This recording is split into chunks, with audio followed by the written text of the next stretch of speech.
G'day, my name's Eamon, and today we're really excited to announce our PF120 high bandwidth NDI box camera. Here it is. Here at BirdDog, we've already delivered to the world the most complete range of high bandwidth NDI PDC cameras, and today we're really proud to expand that lineup into the box camera category with our PF120.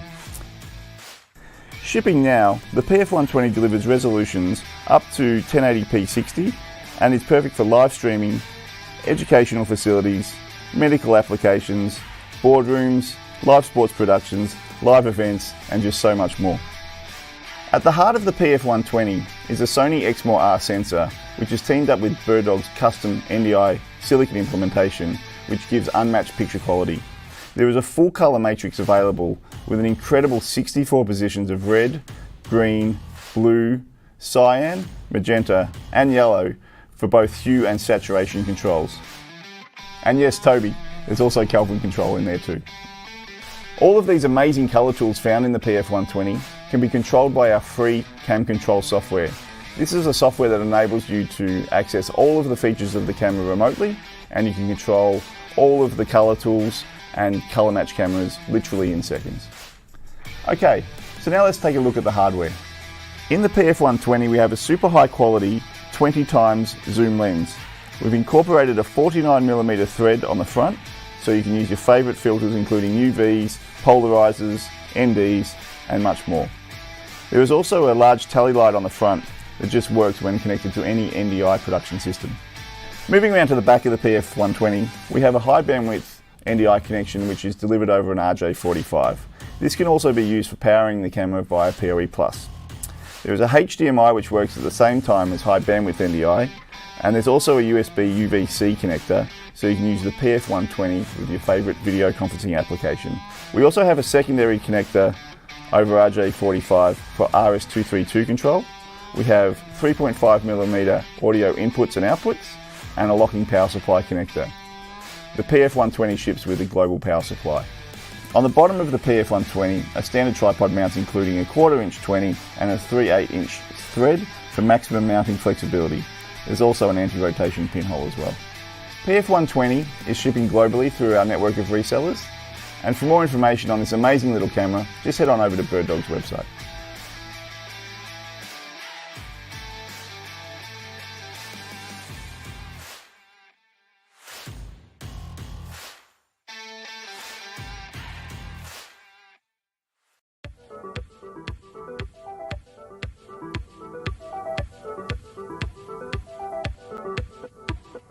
Well, it is that time again, everybody. Hope you are doing well. My name is BirdDog John, and I am back in action. In those scenarios, it's good to neuralize the cameras.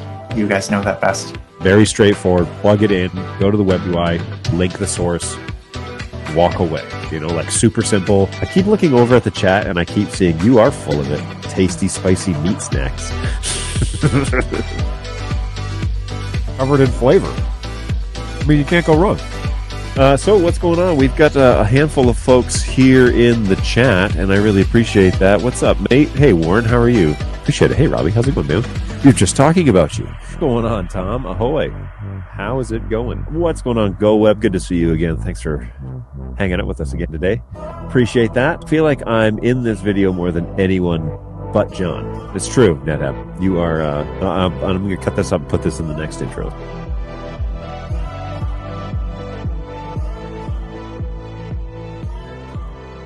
Yep. It's time again, folks, for another exciting hour here on the BirdDog Live stream. Thank you so much for joining us. My name is BirdDog John, and I'm back again for another exciting hour, at least, of NDI chit-chat and everything you've ever wanted to know. So I hope you like the new little bumper video for the intro. Slap that together in my, in all my spare time.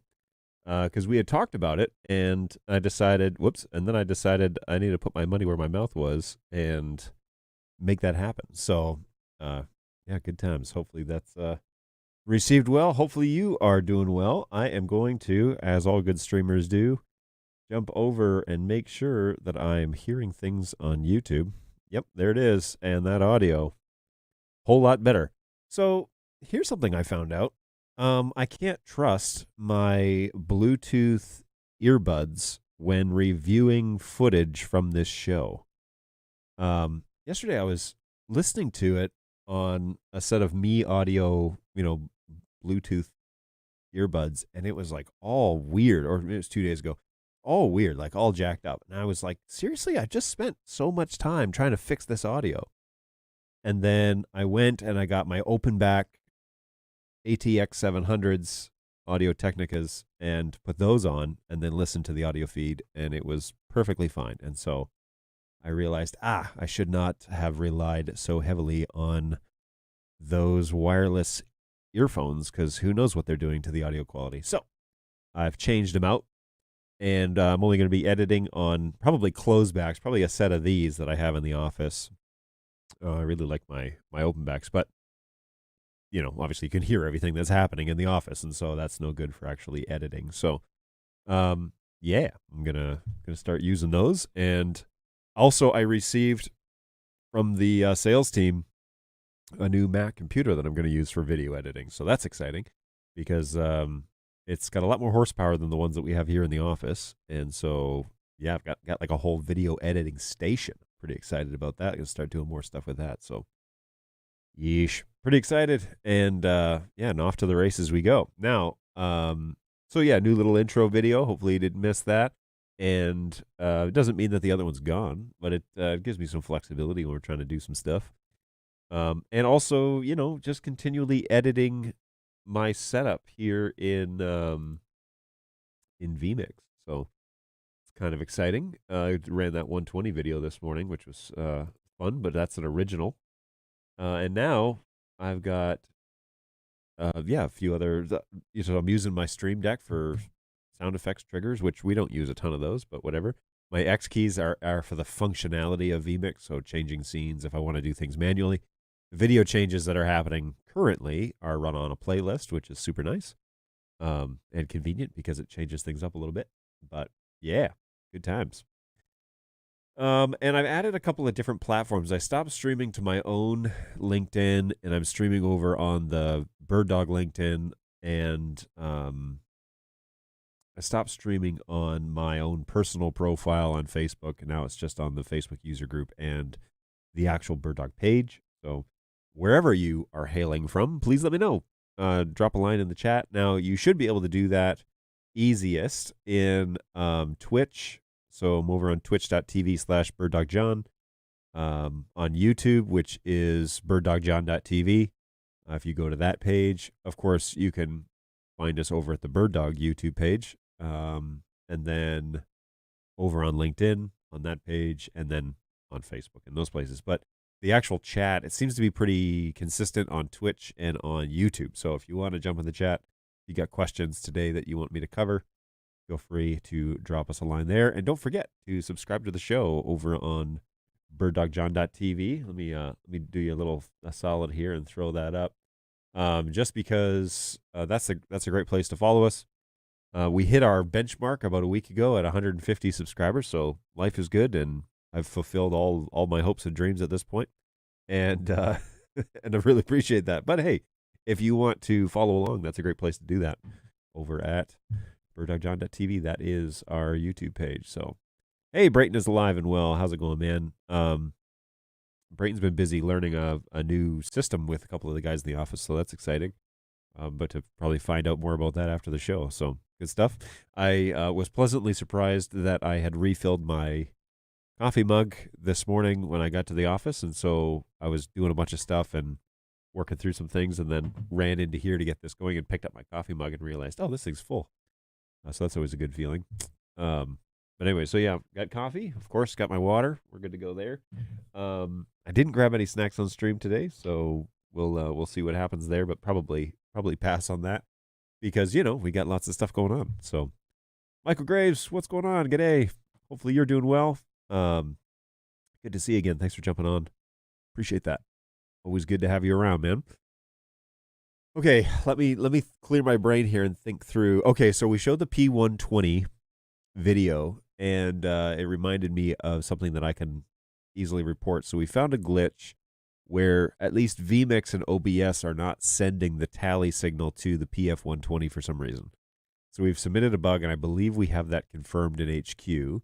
But I know we had a customer that was reporting that. I had noticed it, but the products that are in my office are here for a reason. Like their support products, typically all the functions and features are not working. So potentially like a burned out connection or something like that. So I didn't necessarily think of it as a major issue, but then we got a customer that responded and said, hey, I did the latest NDI update and now the tally light's not working. And he was using vMix. So, of course, I tested it here, and sure enough, I'm getting the same results. So I had HQ test it, and that seems to be going on. So in the video, in the intro video that I ran, it says, and there's a tally light that, just works with vMix and OBS as long as it's sending the NDI metadata. In the current iteration of the firmware, that actually isn't working. And so I wanted to clarify, be sure that we are precise in our speech and all that sort of good stuff. Facebook user, what's going on? Hopefully you're doing well. Thanks for being a part of this the show today. Appreciate that. And it looks like Mr. Ford has a question. Lyle Ford. Hey, hello from the U.S. I'm also in the U.S. I'm in Michigan. 4K quad doesn't seem to be outputting signal on any of the ports.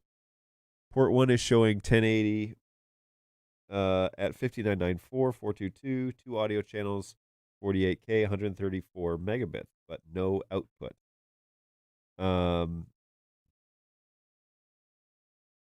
Okay, so is that okay? So you have a quad and decode. Is that, as I'm gathering here, decode or encode? Because that's two different things, two different functions.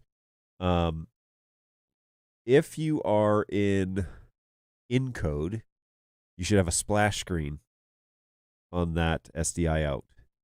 If there's nothing connected to that source, so you have a splash screen, it's like a screensaver, and it should say 4K quad, I believe, or BirdDog, one or the other. It's been a minute.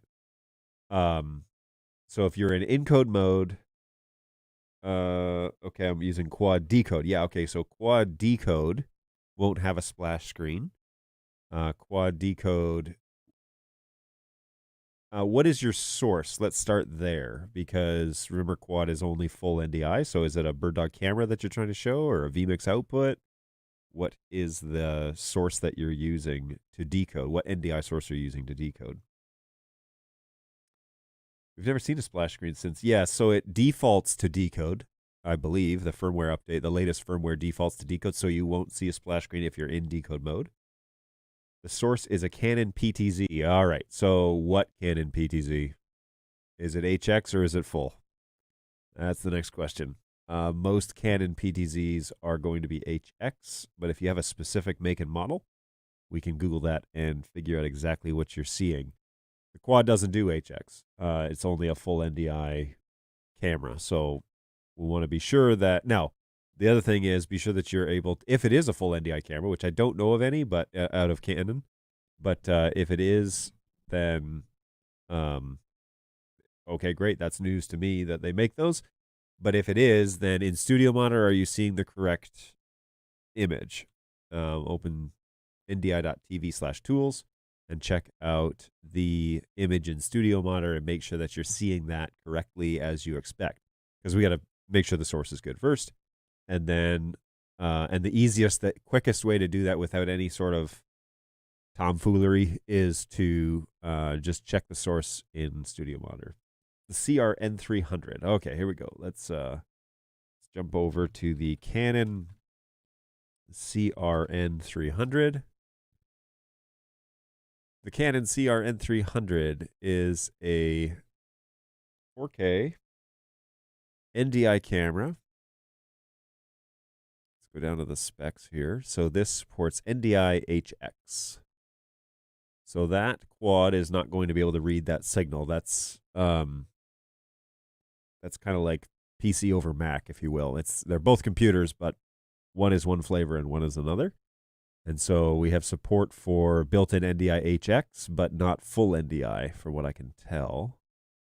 Just continuing to read here. So outputs, NDI HX, it does any other protocols?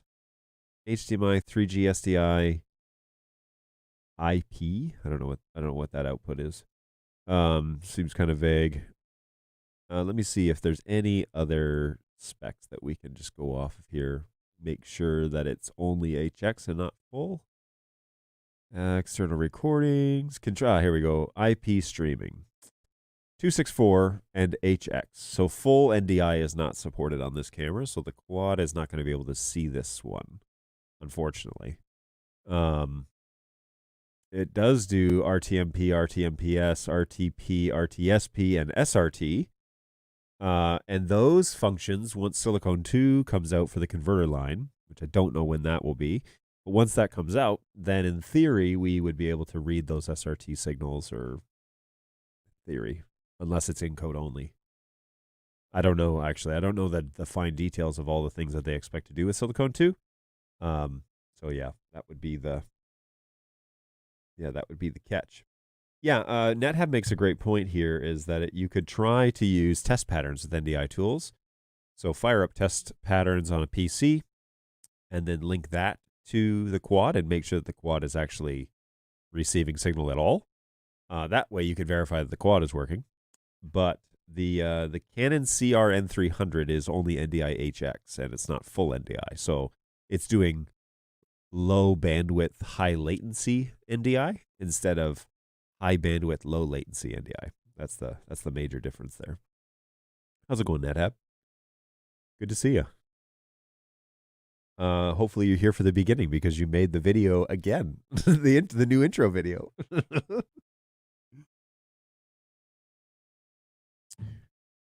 So yeah, Transmission AV, what's going on? Thanks for coming back. I appreciate that. Good morning. How is New York City doing? We get mixed reports about New York over here in the Midwest. Is this considered Midwest Michigan? I feel like we're like central states. Right? We're not like the East Coast. We're not the West for sure. But are we Midwest? Where is central United States anyways? I saw. There you go. You made it. That's a little shout out for you. We like your products out here. What's going on, Mark? That's great. I like our products too. Good stuff. Thanks for stopping by. Which products are you using? It'd be great to know. Facebook user says, hey, I'm a new user to BirdDog equipment, and I noticed a bug on the play. Your team responded that it's a known bug and will be sorted in the next firmware update. Just out of interest, what is the turnaround on fixes with BirdDog? I guess it depends on the bug, but there isn't a rough time scale. Thank you, Neil. Hi, Neil. Yeah, so bugs vary in complexity, and so depending on what specifically the bug is that you've discovered and that we've confirmed, if you can be a little more specific, I could probably give you a rough estimate, but there really isn't. Here's the thing about inventing stuff. All right, and I gotta defend my engineers here. Developing and inventing things that have never been done before. It seems like you fix one bug and three more appear, right? It's the nature of engineering. It's the nature of inventing things. It's a hydra where you chop off one head and three more snakes appear. Three more heads on the snake appear. So it continues to kind of like roll out. So to say, well, how quickly will it be fixed? It's like, well, first of all, how complex is the problem? And second of all, that will greatly scale the fix. For play, I'm not 100% sure what the next. I mean, I know they're working on firmwares for the play. I just don't know specifically which ones. But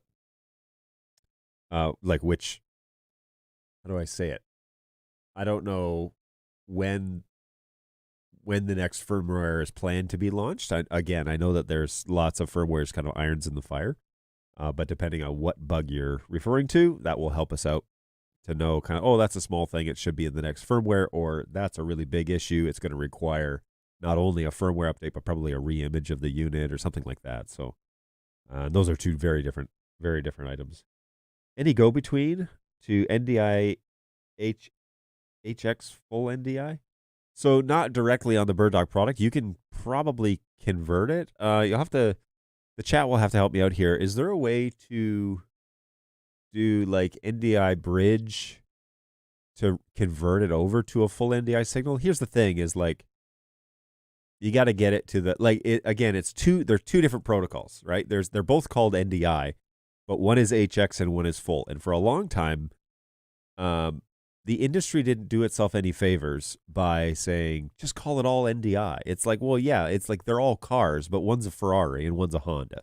Like they are the same in the umbrella of NDI, but they're two different protocols and they don't talk the same language. And so that's been really hard to like catch up and educate people because they're two different things.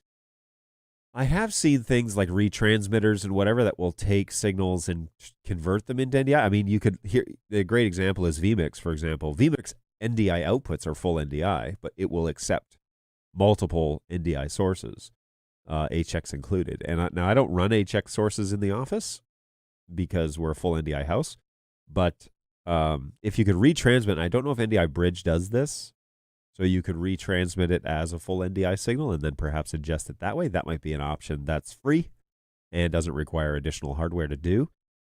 You could certainly put a BirdDog Flex on the back of that Canon camera and generate full NDI that way. That would be the most desired way because it could come out HDMI at the lowest latency possible. So HX is going to add some latency because of the encode process that happens via software. But the SDI port on that Canon, I'm guessing here because I don't own this camera, I've never seen it. The SDI output is probably faster than the NDI encode. And so you could come out SDI or HDMI and go into a full NDI converter and get that SDI encode speed and send that across your network and then in full NDI format and then decode it on the quad that way. So if money's no object, there are ways to do that and get full NDI off that camera. Not internally, though. Okay, so they're not doing a full NDI FPGA encode. They're doing a soft, NDI encode HX version, which is fine. They're allowed to do that. But yeah, NetHab says Bridge will convert between NDI and HX, and it's included free in the NDI tools. So there's a first stopgap. You could use NDI Bridge. See if that does it for you. It won't decrease the latency of NDI HX, but it will convert it then to NDI full, is what I'm reading. And hey, there's a great way to make that happen. So thanks for that. Oh, you're very welcome, Neil. Appreciate that. But let me know if you want. Let me know what the problem is, and we can certainly. I can let you know what I know. Like I can only say so much because we'll pull back the curtain here a little bit. I'm not the guy writing the code, and none of the guys in my support office are the guys writing the code. We communicate to the guys writing the code, but not the other way around. So, they talk to us. So. What's going on, Warren? Welcome back. Is there much experience difference between TCP and RUDP on the P200? Why one over the other? Well, the RUDP protocol was the one that was launched with NDI5, and the claim of RUDP is it's more reliable than UDP. Okay, so UDP didn't have a great reputation. There's a reason why TCP is still set at the default. Okay, so, but it is a little heavier on the network because there's a two-way conversation happening. Whereas RUDP, and I'm not totally versed in this reliable UDP protocol, but it does seem to be a little lighter on the network and not run up like the CPU usage is high when you're ingesting it. So RUDP might be an option for some folks. I've had pretty good results. I run mostly RUDP in this studio, and it seems to be okay in that regard. So depending on what you're doing, okay, if you're running a unicast environment and multicast isn't an option, then I should take that back. I was running RUDP for the most part in this studio. I'm now running multicast in the studio for the most part. That's the current configuration. But if your infrastructure isn't strong enough, I got like a wheeze. Hang on. All right. If your infrastructure, if your network is not capable of handling the multicast stuff pretty well and consistently, then RUDP might be a way to get the workload down, bring the CPU load down, and still have relatively pretty stable environment. TCP is, in the unicast realm, still seems to be the flagship protocol, but RUDP is right on the heels. And so it's a little lighter on the network, pretty much just as reliable as TCP at this point, but time will tell. And obviously the market will decide which protocol we stick with. So there's that. I've got so many questions, I don't even know where to start. Okay, here we go. I'll wait for your question. Hey, LinkedIn user, I'm looking for a PTZ camera for a small video volume wall. What camera lines do you recommend that I look at first? By the way, say hi to Eamon. Thanks. Okay, I definitely will. I'll have to go over to LinkedIn to find out who exactly is saying hi, but all good. There's a lot of questions with this video wall thing, though. Like, what resolution are you doing, right? Because if you're doing like a 3x3 or a 2x2, probably get away with a nice like P240, like a really good lens that's running 1080i out. If you're going 3x3 or more, then you're probably going to want a 4K lens. And depending on what the resolution of the wall is, so are you running 4K screens, HD screens? That depends on a bunch of things. But if you're doing anything much bigger than that, you're probably going to want a 4K lens and running it at 1080p 60 or 4K. I mean, one way or the other. Now, our cameras currently are running 2160p 30. And so if you're doing live video on a video wall, that's pretty big. You're going to want a 4K sensor, but 30 frames is going to look on a TV is going to look like it's probably not enough frames. Most of these TVs are going to be running at 60 hertz or better. So 60 frames would probably be more desired. So a 4K sensor at 1080p 60 is ideal at this point, given the camera fleet options that we have. But yeah, we definitely should know a little bit more about if you're saying a small video wall, so 2x2 or 3x3. You could probably get away with a nice 240, a P240 camera, and sending that 1080p because that lens is nicer than the 200. I mean, it's a little nicer than it is. I'm still waiting for my 240. If you guys tuned in yesterday at Tom's show, he got a 240 and unboxed it and was playing around with it. So, yeah, there's that. But, yeah, good stuff. Good stuff. So we have 4 cameras. We wanted the 4-in-1 unit. So you have 4 of these Canons? Okay, yeah. Well, it's the wrong protocol. So the 4-in-1 unit will do full NDI. But yeah, you'll have to convert it to full NDI somewhere along the way, or get a device that will get it into full NDI onto your network before that quad's going to read it, because it's not going to decode those HX signals as is in the latest even the latest beta. It's not doing that yet. Color grading. It's not so easy to set 3 or 4 P200s at the same value that look the same. There's so many settings, and it's really hard to get the P200 and PF120 on the same color level. Ooh, okay. Well, full disclosure, every shot that you see here is a different camera, and I think they all look pretty close. So the one that you're looking at right now is a P200. The one that you just looked at, that's kind of off my shoulder, that's a P110. The one that looks at the blue wall to the side is a PF120. I've got one that looks down from the ceiling, that's a P100, and I've got one this one is a P400. And they're all pretty close. The thing that I find people run into the most is that they want to like drive around. You know what I mean? So even if you have multiple P200s, if the shots are not, let's say, predictable, it depends on your application, right? So if the shots are not very predictable, then your colors are going to change because the lumens are going to change. And so your iris has to move, or your shutter has to move, or both. And that's going to affect the color of the shot. So yes, I would agree. If you have a PF120 and you have a couple of P200s, but you're steering them around, like driving them with a joystick or studio monitor or whatever, and not calling presets, if you will, that are all color matched and good to go, then yeah, the lumens and stuff are going to change. Now the white balance shouldn't be too hard to set. I mean, that's a fairly straightforward process, and I've done that live here on the show a few times where I've color balanced cameras. I find that the P100 series, so the 100, 110, 120, that lens is actually a little bit warmer than the others, and we'll probably cut to that shot here in a few minutes. But that shot is a little bit warmer than others, and I just can't cool it down as much as I can the 200, the 400, or the PF120. The PF120 seems to handle it all right. This one, that's the PF120. But these shots, I don't move them around very much, and so I can set them as I want them and then leave them.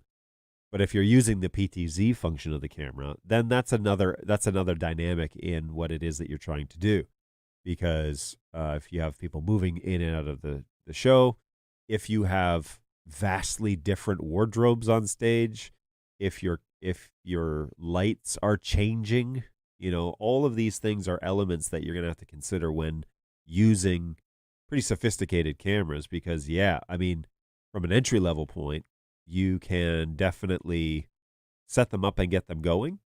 But if you start adding in all these dynamic elements that change, and we actually had a lot of conversations with churches that were buying these cameras and were setting them the full manual and having all sorts of problems. The automatic functions are the camera's brains trying to do the best it can with the information it has. So we would get this, well, I set them all to auto, but they all look different. It's like, okay, well, are they all in the same spot and looking at the same amount of lumens and the same focal length? And tell me a little bit more about what it is you're doing. Because as soon as you have two different shots, and you'll notice this, that the P200, the one that we're looking at now, and the next camera, which is going to be the P110, they're at different focal lengths. And folks don't understand that those lenses are different. They're two different lenses. They're at different focal lengths, and so they're accepting or rejecting different levels of lumens, and so that greatly changes the amount of, I'm getting a low connection notice here on my, just 1 second while I just verify that this is all still working on. Interesting. Yeah, okay, it's gone. So this is the 110. But I've got to open this iris way up to compete with the 200. First of all, the lens is not as big, and it's not the same lens as the P200. And so people think, I bought two BirdDog cameras. They're both the same. It's like, no, not at all, actually. They're two completely different lenses in both of those shots. And so you need to treat them as different lenses. And they're not going, even the brains are not going to interpret light and white balance and a bunch of other things the same way. They're going to do what they think is best, because they're not trying to color match necessarily to each other. They're trying to figure out what it looks like individually. So I understand. So we got 3 or 4 P200s. Are they all sitting next to each other on a ledge, pointed at the same thing at the same focal length? If not, then they're independent islands, and you have to treat them that way. You have to treat them as independent cameras that we need to color balance and make sure that each shot is correct. And that is why the feature of saving coloration with a preset is there. Because what you do in general is you would set your zoom lengths with the individual settings on the web UI in the preset. And then when you go to that shot, the preset then calls up the correct iris, the correct white balance, the correct matrix information, and then you can make minor adjustments by steering the ship a little bit in that space. But what people don't seem to understand, or don't get quite frequently, is that then they want to zoom all the way out, quickly, and they want the camera to make all these quick adjustments for them. And it's like, well, there's a lot going on there that if you want to make those quick adjustments, you really need to save them in a preset, have the preset call all of those adjustments, and then you make minor adjustments as a part of the workflow. The full-on auto is fine for people that are just starting out, but then when you get into more sophisticated locations, you got typically 3 or 4 cameras are positioned around the auditorium, or in different heights, or one's at eye level and one's way up in the ceiling, or whatever. Well, what's being captured, and I can say this just even in context of this shot, is what's happening is this P200 is gathering a certain amount of lumens. It's able to see and not see certain light that is coming into the frame. But it's not capturing all the light that's available in the room. It's only capturing what it sees in the frame. And so when I switch to a different shot, that camera is capturing a different level of light and a different level of exposure and a different white balance. And you have to set those accordingly. And so if we're going to use the PTZ function of the camera, we're going to have to preset some of those focal lengths so that when we're in a live scenario, we can call a preset. It sets all of my settings as I want them, and then I can make minor adjustments or follow the actor around or do whatever we want to do. So it's actually more of a workflow question than it is about these cameras don't all match each other. It's like, well, they will only probably match each other if they're all in the exact same position, looking at the exact same thing with the exact same exposure. Like here's a great shot. I got a lot of lumens on the wall. We got a bright blue light that's over my head. What light isn't being captured in this shot? Well, a lot of the frontal light and my headlight. You can't even see my hair light in this shot. Because that blue light is blowing out a lot of that. But in this shot, there's a hair light, but you don't even see it in the other one because there's so much other light going on that it basically mutes those lumens. So, it's more of a question about workflow from a production standpoint. How are you going to produce this show? You have 4 cameras, you got maybe more. The quickest way to get around through those settings is to spend the time and balance get all the shots the way that you want them, and save them in presets. And then when you want to go to those zones, then you call that preset. It sets all of your settings as you want, and then you make minor adjustments in the moment. And then, whatever you're using, vMix or OBS, whatever, then you go to that shot, and that's how that's done. Now, it's pretty complicated if you're the only guy doing it, and I do it. On the weekends, that's one of the things that I do.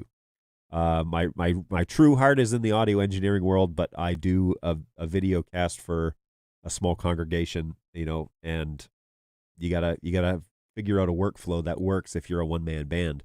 And we are a one-man production every Sunday. We have 2 or 3 volunteers. We all take turns, but for the most part, it's you're it. The shot is what I make it. So that's the real question is workflow. How are you calling that information so that when you need to go to camera 2, that camera 2 is balanced? This is always an interesting shot because the camera always wants to focus on the microphone and not on my face, which I find odd. But anyways, okay.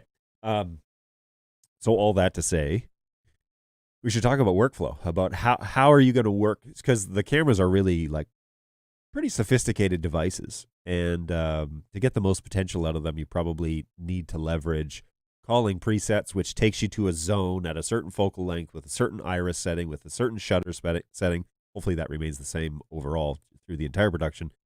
But you can allow the preset to call those things, and then you can make minor adjustments as you need to, and then you can go to that shot, and it'll all look even. If you're just running full auto, the cameras are going to try to do their best to assume what it is what it thinks looks good.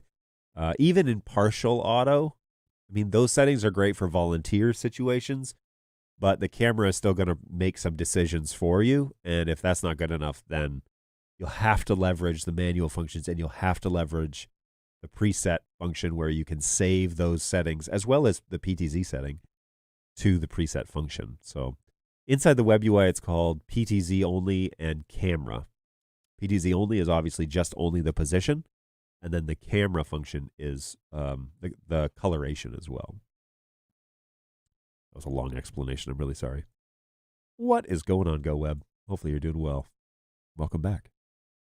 TCP requires an acknowledgement for every packet. UDP sends none. RUDP is just a UDP signal with its own acknowledgement mechanism. That is how I understand it as well.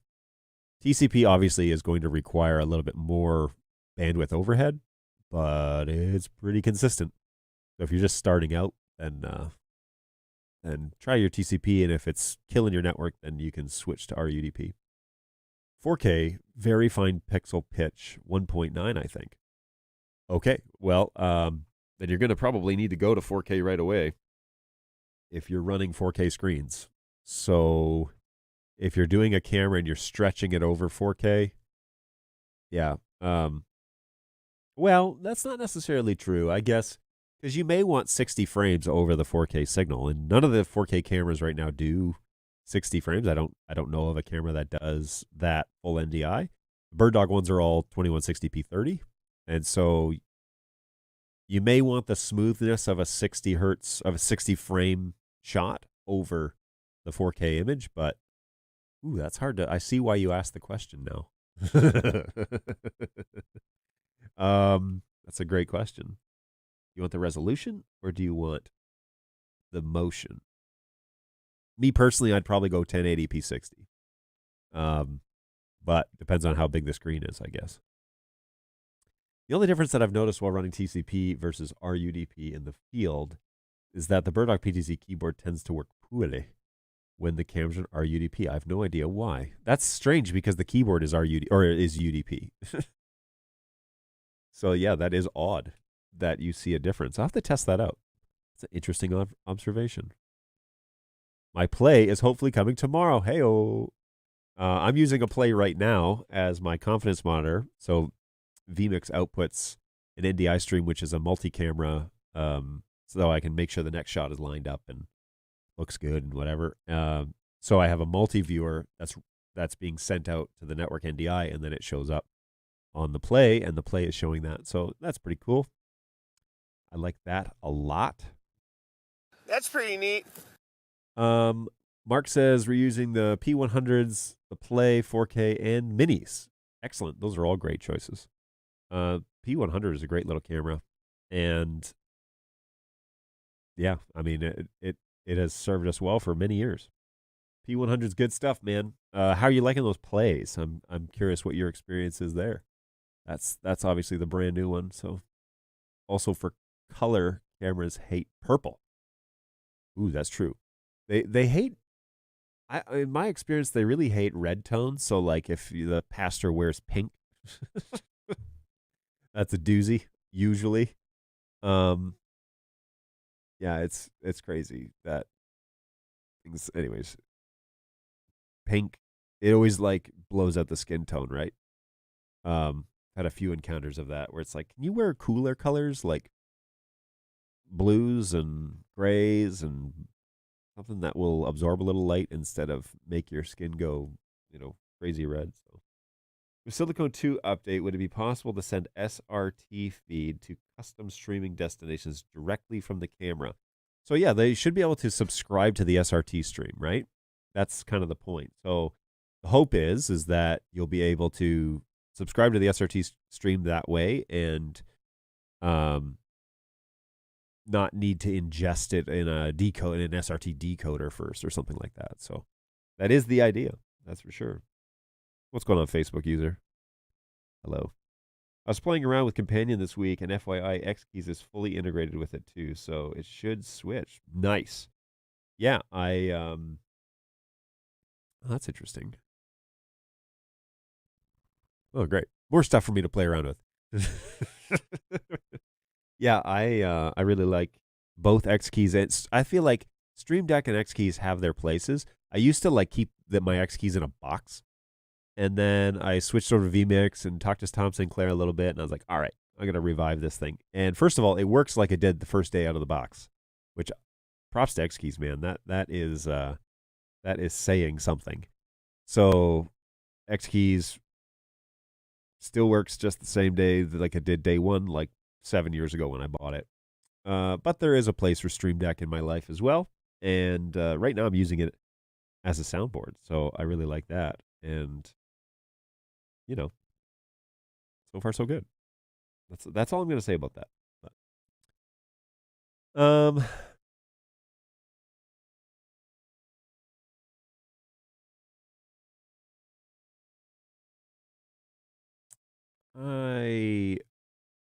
I have to jump over to Twitch real quick. Oh, I can't. All right, well. Oh, you know what I could do? Got some spammers. Oops. Let's see if Nightbot can help me out. Yoink. Welcome back. you need to submit a token via SMS. Who still calls it SMS? For real, come on now. And there we go. Are you sure you want to authorize this to do this? Yes, I do. What are we doing here? Dashboard. All right, well, whatever. I'll sort this out later, I guess. Logs. Here we go. This dude.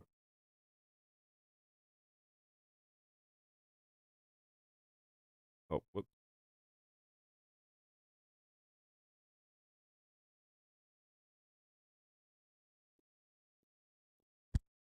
All right. All right, back to the show. Do you have a good walkthrough with running multiple P200s via BirdDog Cloud? I don't, and primarily because when you make a video like that, it's for a very specific like set of users and not like it doesn't hit enough. It doesn't hit enough customers. But I'm happy to talk about it here if you like. What would you like to know? So you're trying to control multiple P200s via cloud with keyboard or over vMix or Studio Monitor? What's the production? Is it internal? Are you using cloud as a to cross subnets type of situation, or are you using cloud to cross continents or across the country or something like that? Yeah, we have done it obviously for a while, and the most recent keyboard and cloud update, so Cloud 3.0, will allow you to control multiple P200s at the same location with a keyboard at a remote location. So production has a keyboard and you're bringing those cameras over. Yeah, we can definitely control those now. It used to be you could only control one per location, and that's because of port number stuff. But yeah, they have seemed to fix that, and that made Jake really happy. BirdDog Jake, that was one of his biggest hurdles that he was trying to get over, and the engineers over at Cloud and the keyboard guys, whatever, they sorted that out, and so now it makes it way more versatile because it doesn't matter how many cameras you have, you can call them on the keyboard and make it happen. So that's pretty fun. But yeah, I'd be happy to talk more about that if you have something specific you'd like to cover. We can definitely go down that road.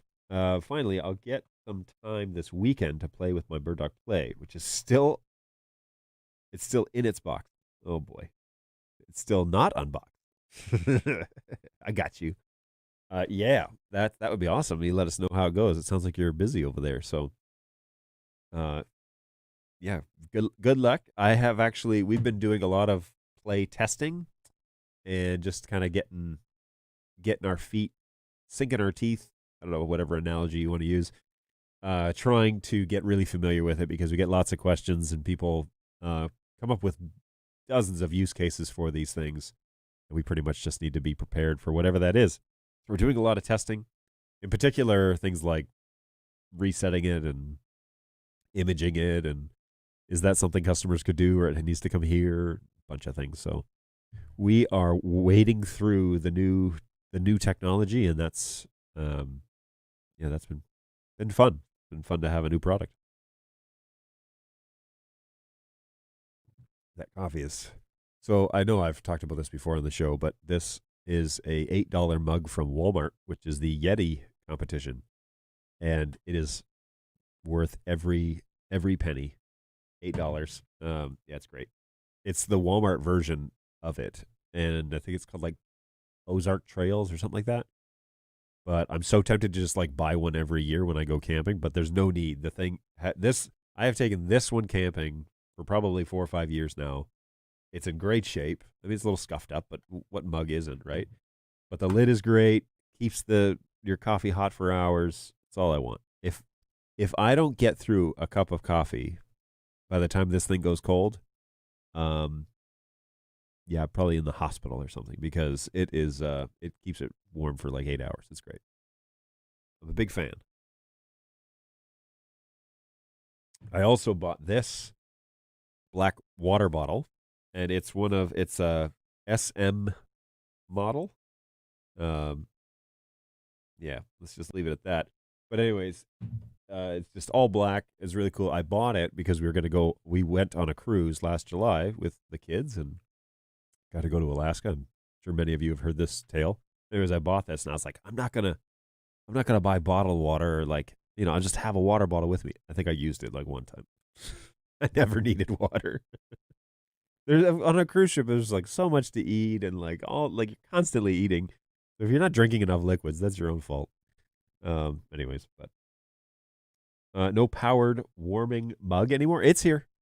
And the Ember mug, the item that does not sponsor this show, no, it's still here. And that was Jeremy Klusterman's recommendation. It's definitely still here. I think it's sitting on the charger right now. It might be dirty, actually. But anyways, I do use that. My gripe with that is it still curdles the creamer. So I use half and half. And if you're not careful and you don't drink it fast enough, this thing won't do that. But if you're not fast enough with the mug, then it definitely makes that film on the top of the coffee. And no, thank you. No, thank you. Do you have a P money? P4K. I mean, it is the most expensive camera we sell, so there's a little truth in your title there. But anyways, yes, Dave, I don't have one on the set. I have one here in the office, and that only happened recently after Zoomtopia because we had sent a bunch out there, and I hadn't had one since then. So I think the P4K is in on the workbench in the agent office, if I'm not mistaken. But we do have one. Oh, no, we shipped ours out. We shipped ours out for a show. That's what happened. Yeah, we shipped ours out to Hawaii, I believe. But anyways, when it comes back, I'll get it in the studio for sure. It's a nice camera. It's just noisy. Now, I've done a lot of like audio stuff here, so it shouldn't be a problem. It just has the internal fan, and it's great. We've had a number of studios come back and say, this thing's noisy. It's like, well, you know how much heat that thing is generating? Like, there has to be a fan or it'll catch on fire. So it is an electronic that's doing a very complicated process. So, yeah, it has to have fans in it. But they're not super noisy. And, like, the P400 probably has a comparable noisy fan in it. And I can't hear it from here. I've got one of my ears is open, so I can kind of hear it. I don't know. It might just be the HVAC system, but it's not too noisy. And but everybody has their subjective standards, and we gotta go with it. So I don't have a P4K here. I do have a P400, which let me change this one to low bandwidth, and I'll turn 400 up to full bandwidth, and then we can switch over to it real quick. So this is a 4K sensor on this guy, and it's a beautiful image. It's kind of way off there though. It's further up than I have it like on the other side of the studio, just as like an off shot. But yeah, it's a nice one, that's for sure. Yoink. So good times, everybody. But I'm happy to talk about the P4K while I don't have it, while I don't have one in the set. I kind of pretty much have one of everything else, though. What am I missing? I have a 100. What other camera am I missing? I've got the new 110, 120 series in here. I've got a 100 above me, a 200, a 400, and a PF120. What am I missing? Other than the P4K. I think that's all of them. So I'm planning on sending the NDI feed via Flex in from my satellite STB to Play, connected to a projector in another room to watch Football World Cup. I hope that works. And an NDI feed via Flex. Yeah, just be careful with the HDCP. No. Yeah, be careful of the encryption. HDCP encryption. If because it's disabled on NDI, on the NDI protocol, not on BirdDogs, and the protocol itself is disabled. So if it's protected content, it won't show up. So you have to make sure your signal doesn't have that. That's all I can say about that as well, by the way. You need an A300, and an A200. Those are the two. Well, that lens is this one. That's the P200. It's the same lens. So technically, I just don't have them for functionality's sake. An A300 for all the rain that you make in the studio. Okay. Yes. Making it rain here in the studio, evidently.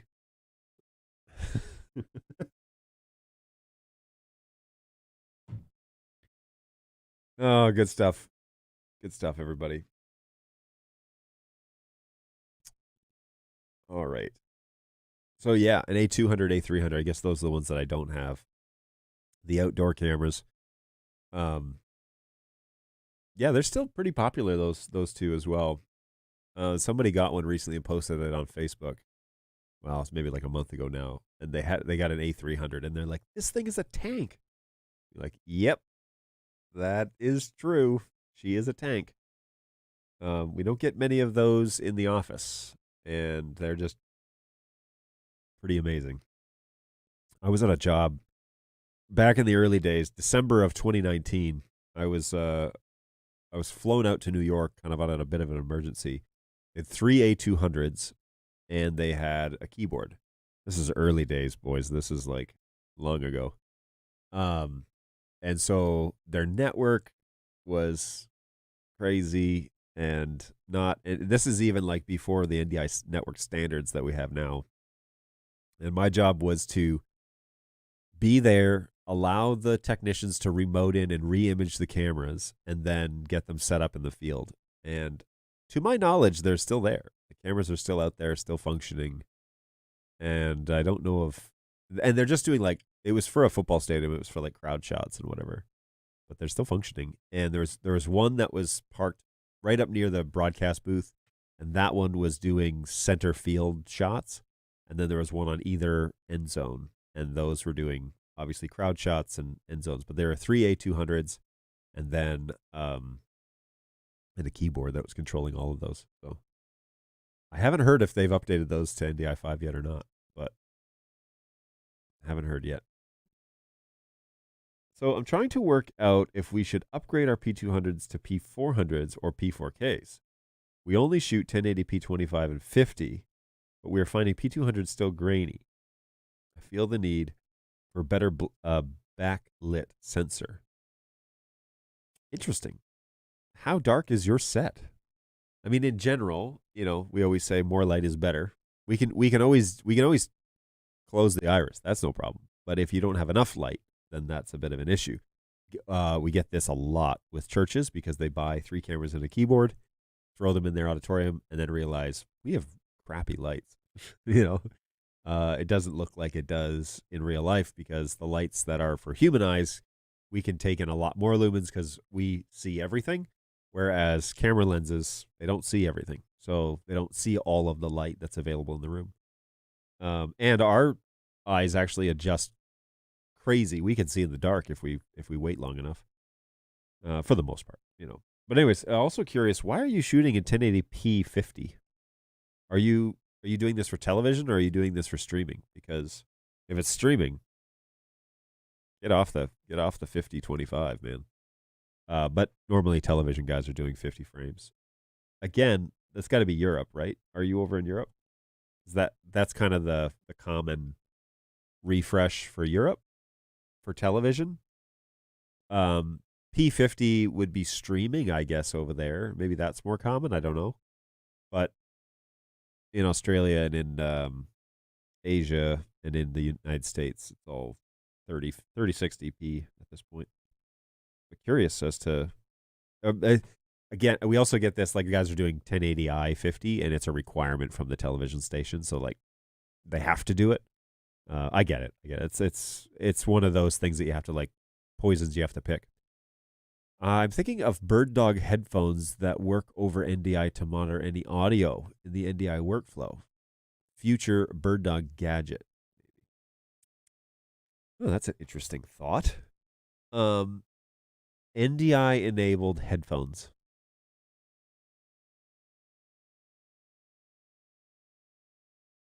This is a new thought for me. This is a new idea in my brain. So let me bounce this around for a second and think about it.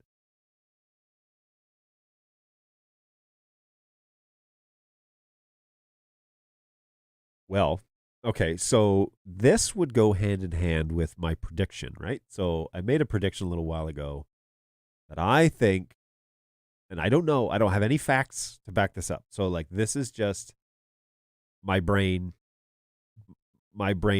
looking at the writing in the sand that's constantly shifting. I wonder if NDI, NDI.TV, or New Tech, probably NDI TV, are going to make a big push to bring NDI audio into the sphere of audio production and period, like overall. So Dante is the regular IP standard right now, right? Like Dante's integrated with boards and a bunch of other things. And I've spoken extensively with people that have experience in this market, and they're like, "Well, there's a whole bunch of hurdles first," because I've shared this thought, but more and more I'm seeing indications that like perhaps we're looking at an NDI audio industry.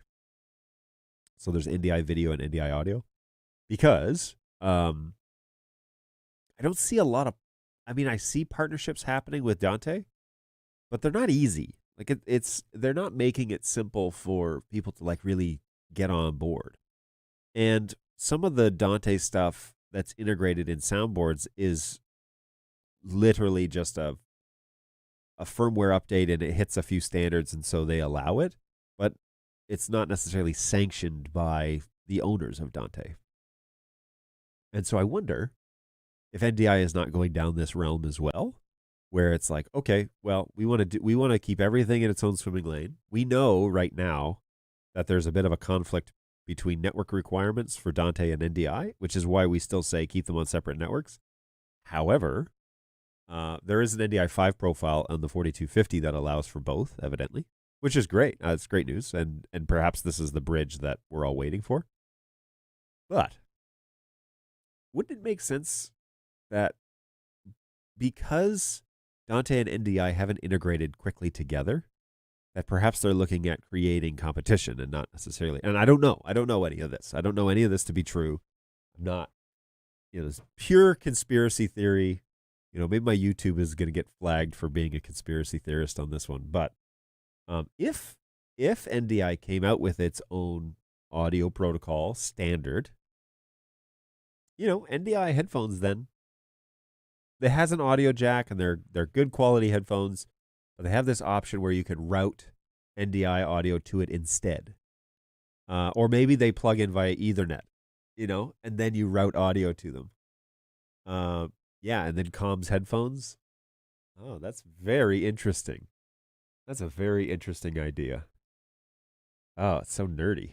Love it. It's kind of, that's a fun idea. Interesting. Fernando, hi there. A question about the P4K. Do you recommend this PTZ for a dark environment, like a church or a concert hall? We use Blackmagic Studio 4K Pros, Sony Z280s, and also buying an Ursa Broadcast G2. AV Sonos is using NDI for audio. Yeah, and they launched, Fernando makes a great point here, is that they launched that NDI audio controller, right? It's like, we were just talking about this morning in the office. It seems like the writing's on the wall, but anyway, I don't know. Magewell already makes audio only NDI AES67 SRT analog box. I see like all of the things, right? They're all like headed up towards each other to like this. Gosh, I will be so flabbergasted if next NAB. All right, prediction. Here we go. Everybody. I'm going to turn off the playlist so we don't change views here. John's going to make a prediction, and I could be totally wrong. I'm prepared to be wrong. I'm not betting that. Okay, here's the deal. I predict that at NAB 2023, NDI TV is going to announce some sort of NDI audio standard. That's it. That's my prediction. If they don't, I will be extremely surprised, because it seems to me that there's a lot of signs pointing towards it. And wouldn't it be cool that NDI is trying really hard to get into the AV realm, that this is the answer to the audio side of things, and that NDI video and NDI audio could run in parallel on the same network, but be a flavor of AV delivery. I just think it's like it's obvious. Now it might be 5 years out. I don't know, but things are starting to come out. Magewell does a converter, evidently. AV Sonos is apparently doing NDI audio. I mean, BirdDog came out with Central, which is a retransmitter, which takes an NDI signal, and you can add an NDI audio channel to it and regurgitate, retransmit a signal with a new video and audio channel. Doesn't it seem obvious? I don't know. I don't have any sort of inside information. I promise you I don't have any idea if this is a real thing, but it just seems to me that there's going to be some sort of audio announcement about it. And NAB would be, or IBC, but I think NAB makes more sense because the questions have been there about whether or not that's, how are we going to answer the call to audio? Because Dante is the way to do it, but it contradicts the way that NDI is recommended to be set up. And I don't foresee NDI revamping their network recommendations, as little as they are. I don't foresee them changing it because we're all about the lowest latency with the video, right? That was the whole point of HX3, was it's like a middle ground between bandwidth, low bandwidth, and high bandwidth, and low latency and high latency. HX3 was like the merriment of the two, and they turned up the dial on the bandwidth to bring down the dial on the latency. All right, there it is. There it is. It's my first NDI prophecy. There is also a tool in the SDK for NDI free audio. You also have to have the NDI Direct VST3 plugin. Yes, I tried to look at that, and then it was like, and download this program, and this program, this program. I was like, whoa. Ain't nobody got time for that. No, I really should. I was like, I started looking at the requirements, and I was like, okay, I got to do this on a day where we're like all caught up on all our work. I promise I will look into it. I just haven't. Audio people always mention Dante video when we talk about NDI. It would be amazing if we ended up with NDI audio instead. Yes. So that's another thing that happened, right? Is NDI NDI worked with Dante and Netgear, and they produced the NDI 5 profile. Works with Dante and it works with NDI. And then Dante announced Dante for video. And we were like, wait, what? Dante for video? What do you mean? That's not the deal. So I was like, oh, maybe they're not interested in working in parallel with NDI. Maybe they're interested in making people choose. And competition's good, right? Competition only makes us better. And it weeds out the ones that are just along for the ride. Anyways, there is that. There would need to be an NDI add-on card for the major audio consoles. Yes, or a software update. Maybe we could work it into a firmware. See, the thing about Dante that I was informed by one of my sales guys that it like outclasses me in this realm easily. I should just have him on here and talk about it. The thing that he mentioned was the Dante thing. They did it and packaged it and had it ready to go. It was just like, all you got to do is update and then you can have Dante. And all the consoles were like, oh, okay, send it over and we'll put it in. But it's like its own thing, and so they just plug it in and it just works. So it would have to be that or a card, like you're saying. I know Behringer, like the X32 or the M32, has those slots that you can use. I think the Presonus 32 has one. where you just buy like a Dante card. Yeah, it would need to be that where it's a module and you plug it in, or you could have an external module that you could run like the USB output to it, and now you've got whatever channel you want to route to that. Now that's NDI audio. So there's that. The NDI free audio is a simple console app. Nothing else is required. Right on. All right, I'm gonna look into it. All you guys with your proprietary pseudo standards, SMPTE is there for a reason. Also AES. Also, so here come the list of standards. We should have a standard. Let's call it AES. Let's call it SMPTE. Let's call it all these other things. Okay, cool. Dante equals make profit. NDI equals make a difference. Wow. Nando, that's it's very generous to have that perspective. I mean, we're full disclosure, BirdDog is in it to like make money too. Like we're a business.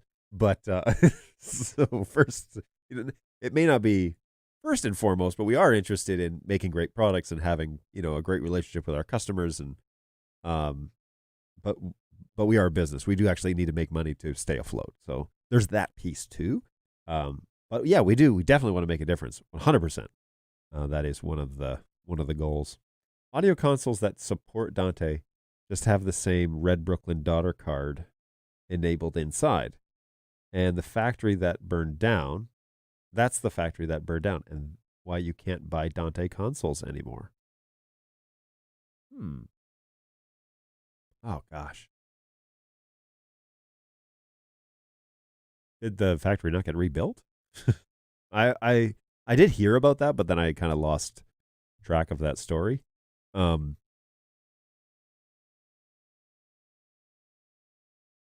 Interesting.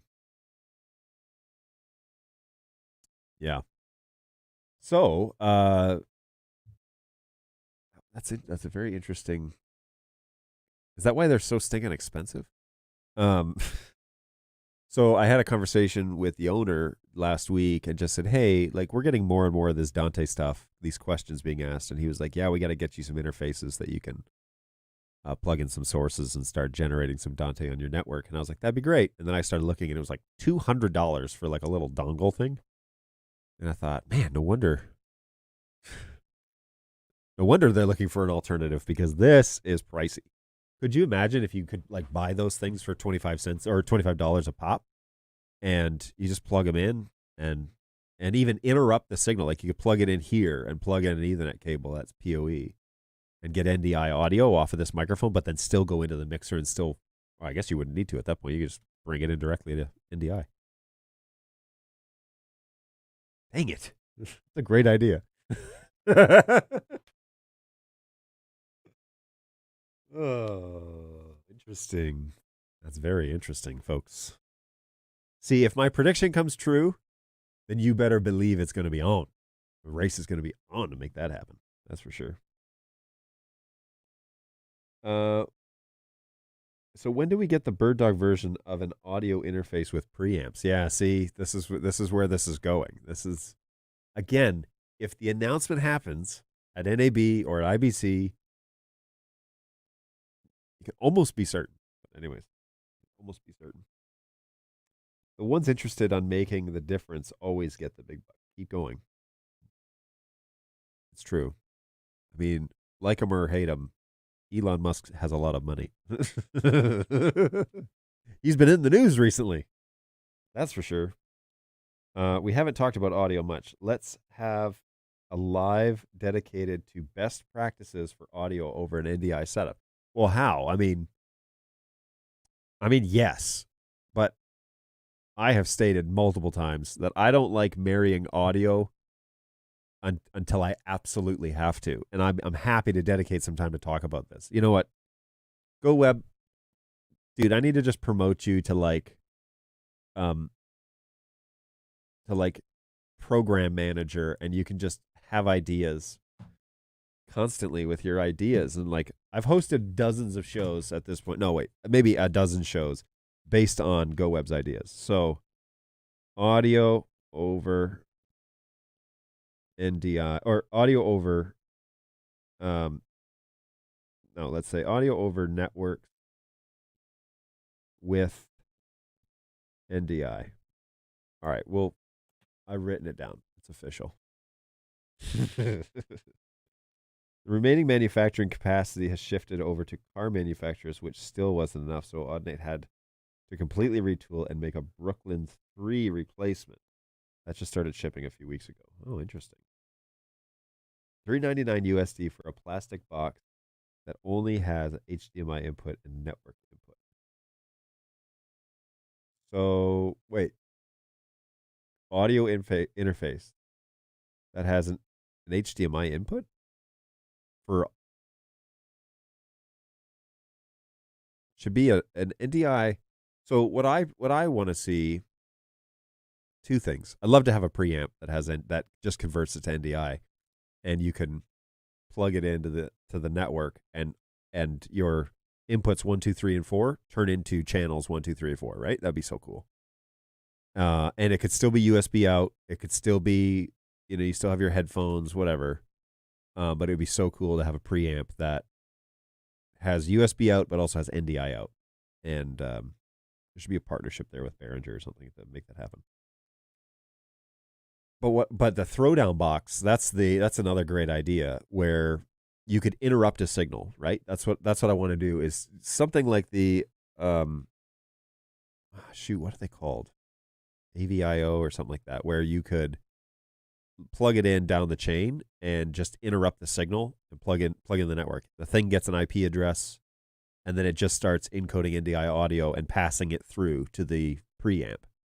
And so you have an in and an out on the dongle with that go into an Ethernet jack, and that's the whole thing. That's the whole, like, maybe it's a box or something, I don't know, but depending on what sort of horsepower you need to make that happen. But it'd be so cool. Oh man, it'd be so cool. So just to show my point, yesterday I was in my house in Portugal. I was making a show happen in Angola. Had to use Unity Connect on both sides, $600 times 2, plus a Mac computer. Yikes. The NDI audio with the capability to route 64 or more channels in and out. It would be a dream. If you say it 3 times, you really mean it. Yeah, that is an interesting idea. Man, there's a lot to think about there, because you're mixing a show. Yeah, that would be pretty cool. I'm not gonna lie. This is like scratching an itch, man. Yes, the VST3 plugins do a lot of channels. I can't remember if it's 32 or 128. All right, I'm gonna write that down too. I gotta check this thing out, because I'll take a look. Because there's so much stinking potential. First of all, you can make like throwdown boxes that would like interrupt signals, right? And then you could also make an interface. Oh, there's just so much stinking potential here. 64 audio channels over NDI is what AV Sonos announced in September. Interesting.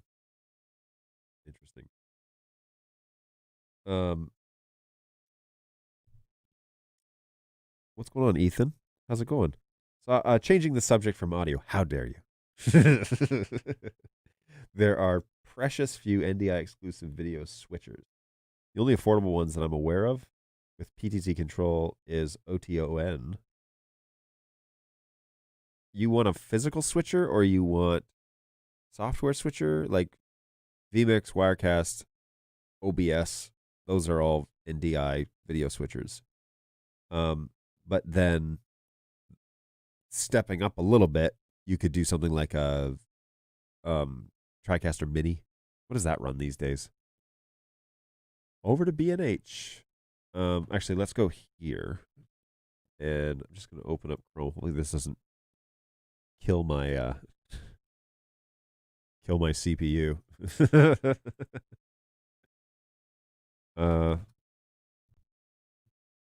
B&H.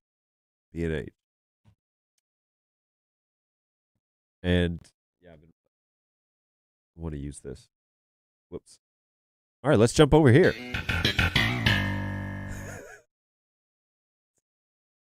I've been waiting to use that. All right, so TriCaster Mini does NDI. Oh, really? It's $7,000? I thought it was cheaper than that. Mini Advanced. Oh, maybe that's why. So let's see what the cheapest one is. Bundle. Those aren't cheap. Oh, I thought they had like a $5,000 option. But, vMix obviously is a reoccurring it's you buy it once and you can use that version indefinitely. But I think you're given one upgrade, but then if you want to go further than that, then you need to buy it again, or maybe there's an upgrade license. I can't remember. But yeah, physical video switchers, like actual units. Yeah, you're right. There's not a lot out there right now that you could buy a system for. Although, technically, you could talk to a guy like Tom St. Clair from Eastern Shore Broadcasting, and he could hook you up with pretty much a complete vMix system. That he builds you the machine and he installs vMix and then he offers training, and it's a great viable option to get you a really solid production style, video switcher. So that might be an option, but it'd be cool to see more competition in that space. I agree. I know. I'm sorry. Don't worry. It's okay to change the topic. All good. So $10,000. Yeah. The 4K Mini clocks in around 7, but probably by the time you get it home and able to use it, it's probably closer to 10. vMix has crossed my mind, but I'm thinking something more tightly integrated. Actually, full disclosure, vMix works very closely with NDI and BirdDog and PTZ Optics, and since they've gone from baseband over to NDI stuff, I think it's like at least 50% of their business is integrating NDI and making sure it all works at that level. So if you're looking for a legit platform, I think vMix as a software option is right there at the top. I think Wirecast is right on their heels. I think OBS, there's a lot to be desired, but it is an option if you need something free. It's just not very robust. But you could definitely probably spend a lot less than $10,000.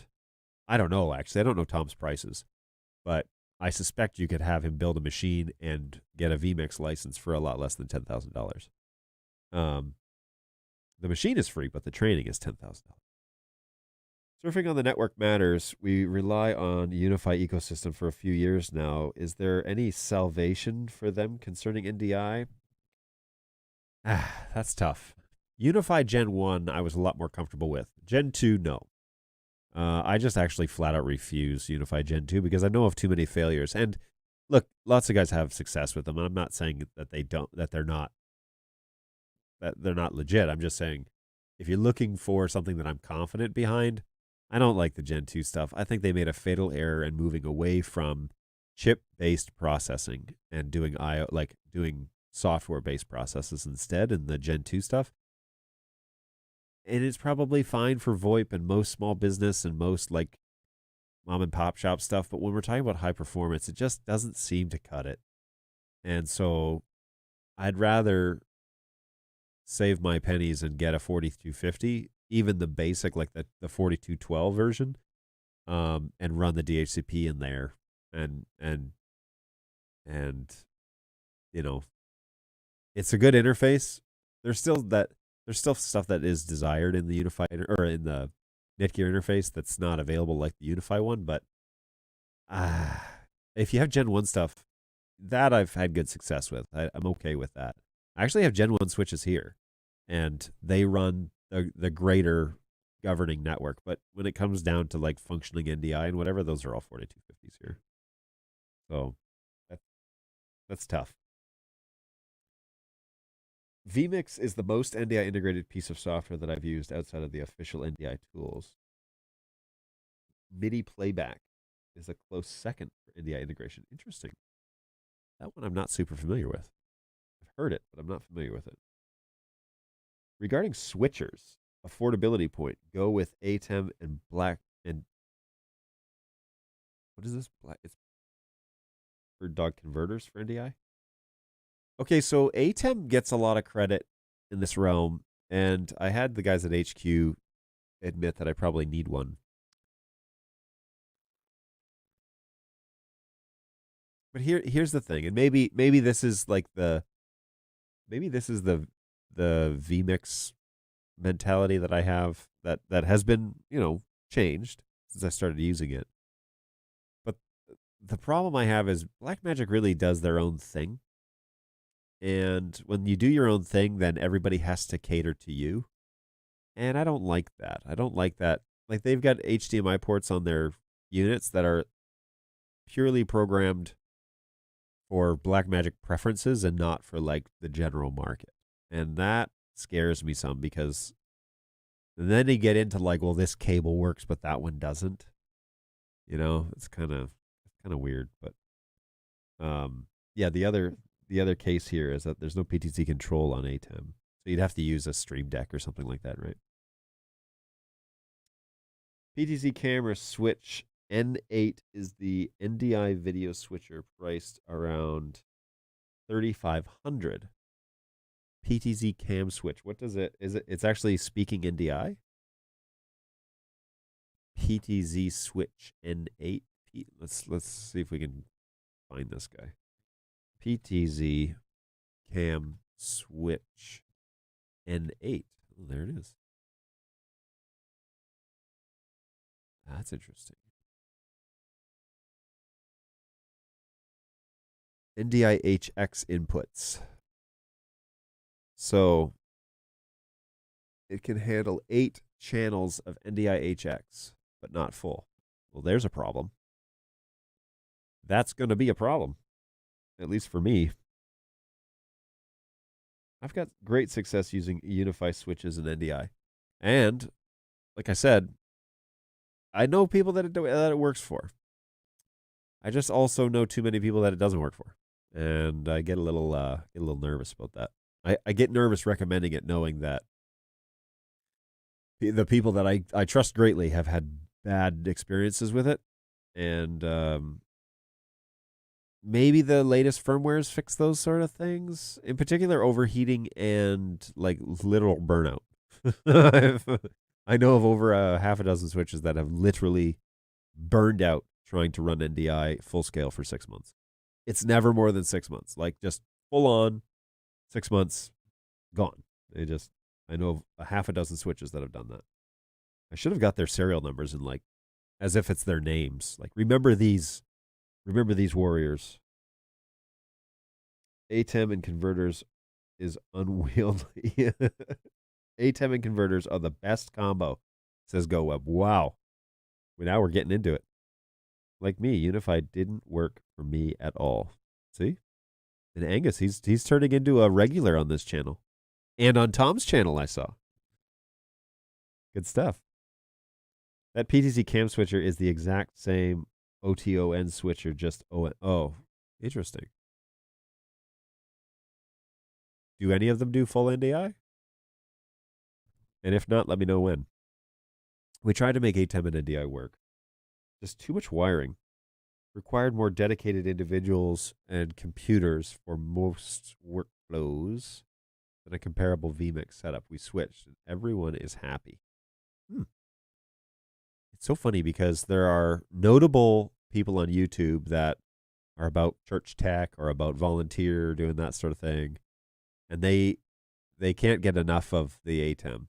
They think it's just like the bee's knees, and I'm like, maybe to like get off the ground and to help volunteers like make it happen every Sunday and whatever. I get it. Maybe that's the case, but I just feel like there are better options out there than. And well, anyways, perhaps, maybe not. It's a subjective idea, right? What do I know? None of them do full NDI. So far, it's just HX2. Hence the desire for more competition in that space. We've been asked multiple times, when are you guys going to start making a switcher? And it's like, I don't know if I'm confident that technically you could use the keyboard as a switcher because the keyboard has an NDI out, like an NDI router out of it, right? If you were that restricted on resources and you had a keyboard and cameras, technically you could do it, but you'd have to sort out the audio piece.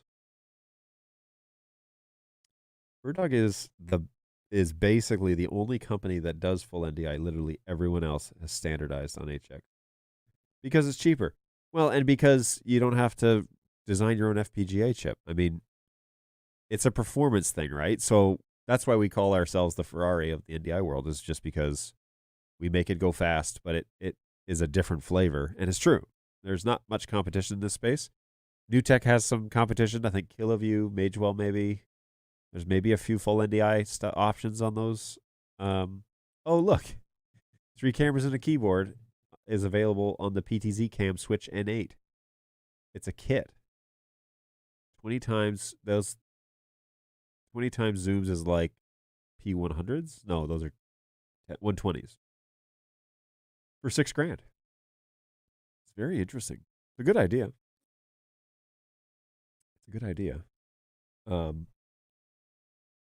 With NDI, the network kind of is the switcher for simple things. All you need is NDI route software like Central. It's true. You could make it happen with the tools that are currently available, but I get the desire for simplicity, right? Like usually the simplest, even if it's not the nicest option, wins because, well, it goes back to that conversation about 3 cameras in a zone having trouble balancing their color. It's like, well, true. They're pretty sophisticated products, though. So what he's asking for is, what's a simple way to get these things lined up? And the answer is, well, the simplest way is to put in the work up front, and then you don't have to do it again. But that's probably not the hopes and dreams that he was going for, because it was like, which button do I press to make these all look the same? That's probably what the question was. I don't actually know. But the answer is, well, do the work up front and get them all balanced and save all the presets, and then just call those and steer the ship a little bit. And that's probably the quickest way to get it as close to accurate as you're looking for, and use like a chip chart or something like that to make your life easy. That's usually the way to do it. Alrighty. Whoa, it's 12:30. Did I finish this coffee? No, I didn't. Still hot. Love it. Still hot. All right. Well, this has been a great chat and a great way to finish up the week. Really appreciate it. I love that chat about the NDI audio stuff. That, like I said, that was scratching an itch I've had for a long time. So for matching, set black and white in the cameras and use the color correctors in vMix. Ooh. If you're vMix setup, there's an idea. Michael's just full of great ideas, man. That's why we keep him around, because he's got great insight as to how to do things. Set black and white. That's a good idea. Yeah, I'm gonna think of that, actually. Great thing. Okay, so hey, look, in the future we're gonna have a show, thanks to GoWeb. We're gonna have a show that talks about audio over the current state of audio over networks, including NDI. And this is where I'm going to lean on you guys to come in and talk about Dante, because as I stated in this show, I'm not necessarily super well versed in all of that. And so it would be better if you guys could come in and chat a little bit about that as well. I will see if one of my pre-sales guys might be available to talk about that realm in the current state of affairs when that happens, just because they'd be a great resource to have. But in the meantime, we'll plan on having that chat. That sounds like a great idea, and I appreciate the idea. Special little shout out to GoWeb there for bringing another great idea for a show. So good stuff. And maybe I'll see if Glenn's available, or I'll see if Robert or Monty or one of the SE guys are around, and we can have a chat. I know who's really passionate about sound is Jake, and so he would probably get all fired up. Well, I'll secure a talent, and then I'll schedule the show. So keep your eyes open for next week's stuff. Maybe we'll try and do it sometime then, and go about it that way. In the meantime, it's Thursday afternoon here in Michigan, and so hopefully you're looking forward to a good weekend. Hopefully your life isn't too crazy. We're coming up on the Christmas break. We just got done with American Thanksgiving. We were out for a few days, and my ticketing crew has worked like crazy to get back to many of you who have submitted tickets over the break that we had and not necessarily you had. And so they've been typing like mad and talking like mad and trying to get things sorted out. And so special little shout out to them for working extra hard. My whole team works really hard and tries to make things as palatable as possible. Sometimes things get a little dicey. Support is not always a bed of roses. So they're working hard to make your dreams come true and your support dreams come true. So hopefully, if you've chatted with them in the recent couple of months, you've had a good experience. By all means, if you hate putting in tickets, come here. Come to the show twice a week from Tuesday, Thursdays, at least to 12 o'clock, from 11 to 12 or beyond. We try and do this twice a week to make it happen. But we do have a Christmas break coming up, and we will be closed probably a day or two before the week of Christmas. So 23rd or 22nd, I can't remember which day it is, all the way through to January 3rd. We'll reopen, and we'll have a show on the Tuesday that we are back. So that's like the 3rd of January. So we'll be closed for the week, and we won't be responding to tickets too much during that break. And so just be prepared for that we'll be spending time with our families, loved ones, and such over that break to celebrate the holiday. One final thing here from Fernando. KiloView 4K 60 NDI encoders, 4-time encoder decoder, feed by Sony Z280 connected to an ATEM. It works great. Good to know. Should take a closer look. Now, is KiloView doing full NDI 4K 60 or is it HX? Just curious. I legitimately don't know the answer to that question. So anyways, yeah, take care of yourselves out there, folks. It is going to be a busy end of the week. We're going to run to the finish line and then have a couple of days at home for the weekend. But yeah, take care of yourselves. Always happy to have you chat with us. And it's been a great conversation today. We've gone for an hour and a half at least. The show started an hour and a half ago. So I really appreciate that. And I always enjoy chatting with you guys. In the meantime, take care of yourselves. Look after one another. And we will look forward to seeing you next week on Tuesday at 11 to 12 o'clock Eastern Time here in the U.S. And we will we'll do it again then. So take care of yourselves, folks. Thank you so much. And we'll see you next week. Bye.